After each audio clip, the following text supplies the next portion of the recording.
Hello guys, welcome to our YouTube channel Scholar Tech Studio. Let's start another lecture on Solidworks.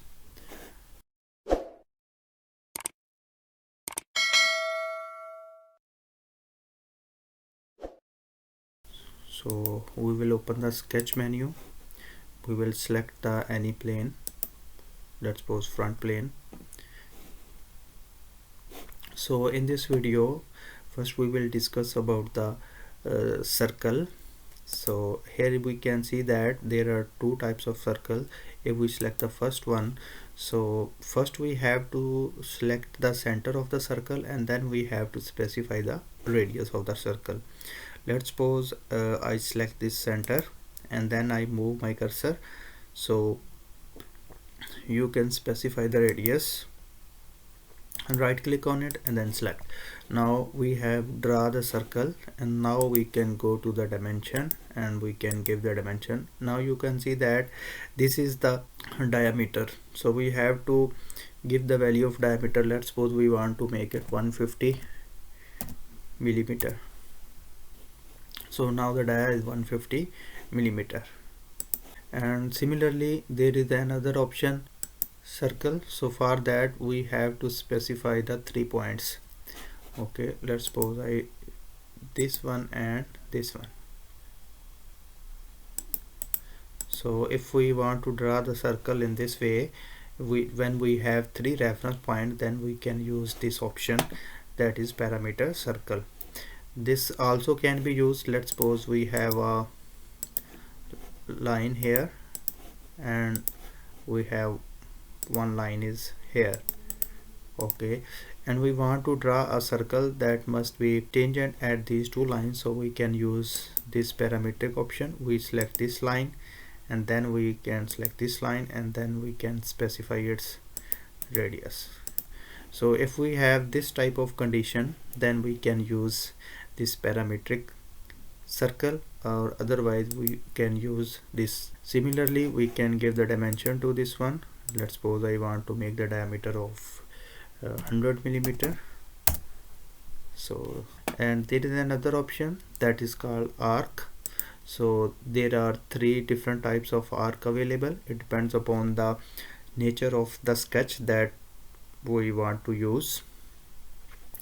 Let's see the first one, center point arc. So from here you can understand, first you have to specify the center of the arc, then you have to specify the first point of the arc, and then you have to specify the end of the arc. So let's suppose I want to draw a arc at this point. So first I select the center, then I need to move my cursor, so you can specify it's indicating the suggestion.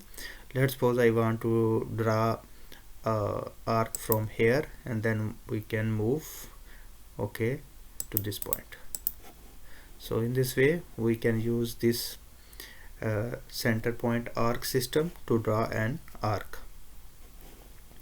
Similarly, let's suppose we want to draw arc from here. First we select the center. Okay, now you can see this is specifying the path. If we will select here, then it will start the. So in this way we can draw arc with respect to center and 2 points. Similarly there is another option that is called tangent arc. So for that, first we have to specify a point. Let's suppose this one. So then we have to specify the second point. Now we can see that this line and this arc are tangent. If we want to draw a tangent arc, then we can use this option.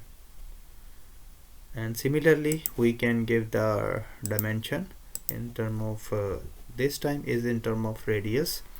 So let's suppose 150 millimeter radius. So now let's move. There is another option that is called 3-point arc. So how can we use? Here we can see that first we have to specify the one end of the arc, then the next end of the arc, and then we have to specify its radius. Let's suppose we want to draw arc between these 2 points. So first we will select this point and then we will select this point, and now you can see that we can specify the radius. So this is called the 3-point arc. So by using this option we can draw arc. Similarly, we can see that there is another option that is called the polygon. So if we select the polygon, so here you can see that there is the option of parameters, so we can select the parameters. So let's suppose we want to make a 8 parametric, so we select 8, and then we have to specify the center, and now we can see that our polygon is created. So similarly, if we want to draw the parameters of 6, then we will specify a circle, center, and then we will draw. So in this way we can draw, and later on we can give the dimensions to this one. If we click again, so here we can see that there are two options. The first one is inscribed and the other is circumferenced circle. So let's suppose this time we select this one, and then we can draw. Okay, so now you can see the difference between these two. In this one the circle is drawn and the parameter are inside the circle, and in this the circle is inside this parameter and it's tangent at this circle. Okay, so these two options are here. Now we can modify its dimension. We can modify with the help of this circle. Let's suppose we want to make it 500. So now you can see that it's increased the size. Similarly, we can use this one as a 400, so we can give the dimension to this one. So in this way we can use these options. So in today's video we learn about the circles and arc and polygon. I hope you like my video. Please subscribe my YouTube channel and press the bell icon so that you can get the notification of our upcoming video.